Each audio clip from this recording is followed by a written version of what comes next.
Hi friends, welcome to Max cooking channel. நம்ம சேனலை subscribe பண்ணுங்கள், லைக் பண்ணுங்கள், ஷேர் பண்ணுங்கள். நம்ம சேனலில் இன்றைக்கி பார்க்க போகிற ரெசிபி சேஷ்வான் சாஸ் எப்படி செய்யறதுன்னு பார்க்கலாம். 20 காஞ்ச மிளகா, 20 காஷ்மீரி சில்லியை ஹாட் வாட்டரில் போட்டு நல்லா சோக் பண்ணி வச்சுக்கலாம். ஹாஃப் அன் ஹவர் ஊறினதுக்கப்புறம் அதை மிக்ஸி ஜாரில் போட்டு நல்லா பேஸ்ட்டாக அரைச்சிக்கலாம், ஸ்மூத் பேஸ்ட்டாக.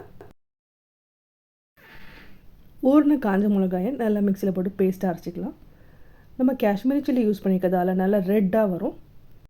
ஒரு பேன் எடுத்து பேன் சூடான உடனே 100 ml எண்ணெய் ஊற்றிக்கலாம். அதில் நல்லா பொடியாக நறுக்கின பூண்டு, இஞ்சி சேர்த்துக்கலாம். நான் இன்றைக்கி 20 பல் பூண்டு, ஒரு விரல் சைஸ் அளவு இஞ்சியை நல்லா பொடியாக நறுக்கியிருக்கேன். நல்லா இஞ்சியும் பூண்டும் கோல்டன் ஃப்ரை ஆன உடனே நம்ம அரைச்சி வச்சுருக்க மிளகாய் விழுதை இதை சேர்த்துக்கலாம். நல்லா மிக்ஸ் பண்ணி கொதிக்க விடலாம். இதை ஒரு மூடி போட்டு நல்லா கொதிக்க விடலாம். நல்லா தண்ணியெல்லாம் சொன்ன உடனே 2 லெமனோட ஜூஸை பிழிச்சு அதோட சேர்த்துக்கலாம். லெமன் ஜூஸ் புழிஞ்ச உடனே ரொம்ப கொதிக்க விட வேண்டாம், சீக்கிரமே ஆஃப் பண்ணிடலாம். இப்போ இதுக்கு தேவையான அளவு உப்பு போட்டுக்கலாம். போட்டு நல்லா மிக்ஸ் பண்ண உடனே நம்மளுடைய ஷேஷ்வான் சாஸ் ரெடி ஆகிடுச்சு. நம்ம லெமன் ஜூஸ்க்கு பதில் வெனிகர் யூஸ் பண்ணிக்கலாம். லெமன் ஜூஸ் நல்லதுங்கிறதால நான் லெமன் ஜூஸ் யூஸ் பண்ணிக்கிட்டேன்.